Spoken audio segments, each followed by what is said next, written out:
Olá, galerinha. Aqui é a professora de artes Débora e se ligue no nono ano que a gente vai falar sobre a pintura dadaísta. Como você viu na última aula, a pintura dadaísta, a principal proposta do dadaísmo era ser irreverente, espontâneo, pautado no irracional, na ironia, na liberdade, no absurdo e no pessimismo. Tudo isso para criticar a arte tradicionalista e a guerra, que era o momento que eles estavam vivendo, propondo uma anti-arte. Fazer uma arte que não é aquela que você iria ao museu para ver, entendeu? Não é aquela que é trabalhada uma estética perfeita, que tem preocupações artísticas e estéticas de tornar aquela obra atrativa aos olhos. Então é uma anti-arte.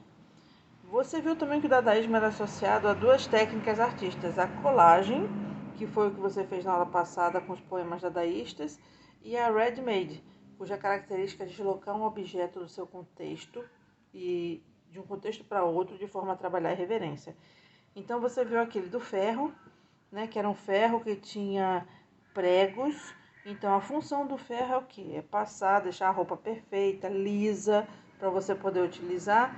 E com aqueles pregos você estava trabalhando a irreverência. Não tinha como você deixar uma roupa lisa, perfeita com pregos, né, no ferro.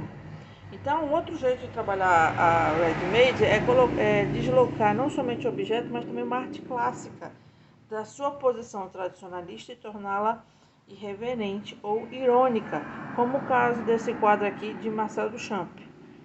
Esse quadro, originalmente, é de Leonardo da Vinci, todo mundo conhece, tem mais de 400 anos, é a Mona Lisa, né? Ele fez uma leitura do quadro, que é o que? Você olha o quadro, ele não passa uma mensagem clássica, não é uma batalha mitológica, ela não é histórica, contar algo muito grande da história, ou uma personalidade famosa, não é nada disso. Ela é somente uma figura feminina, né? Ele fez um quadro de uma figura feminina apenas. Então o artista do Champ, ele inverteu o valor desse quadro quando ele colocou bigode na Mona Lisa. Entendeu? É uma forma de ser irreverente. Ele pegou um quadro de uma figura que é feminina e transformou essa figura, ó, tornando ela irreverente com bigodes. Certo? Então aqui tem mais dois exemplos. Tem esse aqui do lago, que é o lago de Ninféias, de Monet, e ganhou aqui poluição. Então, assim, era um lindo quadro, com o sol, uma tarde, o sol e tudo mais, aí se tornou agora um quadro com poluição. Então, ele inverteu o valor do quadro. E esse aqui, que é a roda de bicicleta do Champ. Qual é a função da roda? Rodar, né? Você utiliza ela na bicicleta para você se deslocar de um lugar para o outro. Aqui não tem como se deslocar. E essa roda, ela não roda, porque ela está aqui uma espécie de pedestal, digamos assim. Tá? Então, esses são exemplos de ready-mades, que é a questão de você mudar o valor, não só do objeto, como também de uma obra tradicional, uma obra clássica. Vamos lá, agora é a sua vez. Do mesmo jeito que você viu essas ready-mades, a minha proposta aqui é trazer o quadro O Grito, de Edvard Munch, onde você vai fazer uma leitura do personagem principal, que é que passa a mensagem do grito, tá? Então vamos lá. Aqui eu coloquei 4 quadros. A releitura desses 4 quadros, a Clara leu e depois ele refez, é o seguinte: você tem a figura principal, que é essa aqui, e que ela tá passando essa mensagem de grito, que pode ser por horror, por susto, por indignação, né?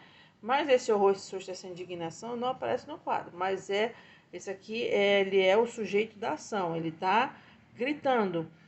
Nesses 4 aqui são irônicos porque você tira o sujeito da ação e coloca um sujeito que provoca a ação, como por exemplo a morte. Então aqui o cara botou a figura da morte. É a figura da morte, né, que causaria esse susto na gente. O Coringa, um soldado armado, né, imagina o tamanho do susto. E esse aqui é o personagem do filme Pânico, Então, um exemplo que você pode fazer no quadro é você trocar o personagem principal que grita para um personagem que provoca, para ficar mais irreverente.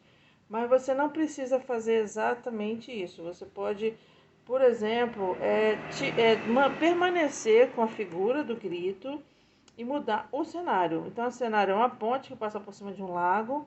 Você poderia, por exemplo, dizer que ele está gritando porque tem fábricas produzindo poluição no lago, então botava as fábricas com um bocado de poluição.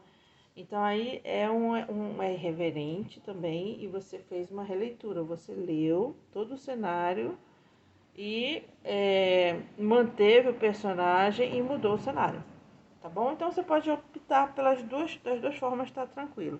Ou você, por isso que eu escolhi, porque ele é bem simples de se trabalhar. Ou você escolhe trocar o personagem principal, trocar o valor dele, óbvio, ou mudar o cenário, também trocar o valor dele, tá? Mas não esqueça, tem que ser reverente. Então, aqui no meu caso, como é que eu faria? Então, assim, por linhas gerais, a linha do horizonte, a ponte, né? Isso aqui vocês trabalhem com a régua, que é para ficar mais organizado, né? A figura. Outra coisa, não esqueça de fazer as distorções que são muito necessárias, tá? O principal daqui é a distorção. E qual seria, se eu permaneci com a figura central, qual seria o susto? Eu poderia colocar, então, aqui, ó, que foi o segundo exemplo que eu dei, que é para não tirar vários exemplos e vocês ficarem sem ter como fazer, né? Porque a primeira coisa foi a questão desses exemplos aqui que eu dei, você não pode fazer mais. O exemplo da fábrica também não pode. E esse exemplo aqui do disco voador. E um disco voador assim, bem bobinho, que é para ficar assim, bem irreverente mesmo. Tá? Então a chegada de um disco voador.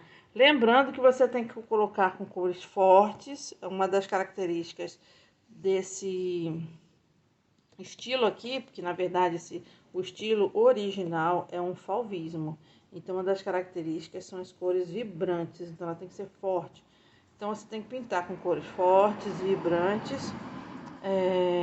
A distorção, então aqui o céu ele é distorcido, né? Ele é distorção da realidade, que é outra característica do fauvista. Você permanece com o céu distorcido, você permanece com a distorção aqui. Isso aqui, eu falo até que é um lago, de repente pode ser que nem seja um lago, seja só uma distorção. Mas aqui eu estou trabalhando como se fosse uma paisagem, tá? Então, permanece a distorção, cores vibrantes e aqui o objeto que vai tornar esse quadro irreverente, tá certo? Então, aguardo a sua releitura. Não esqueça de fazer o grito, não esqueça das cores vibrantes. Ou você troca o personagem central, mas tem que inverter o valor, ou você coloca um objeto que está provocando a ação, mas de uma maneira irreverente, de uma maneira engraçada, tá bom? Um beijo, um queijo e até a próxima.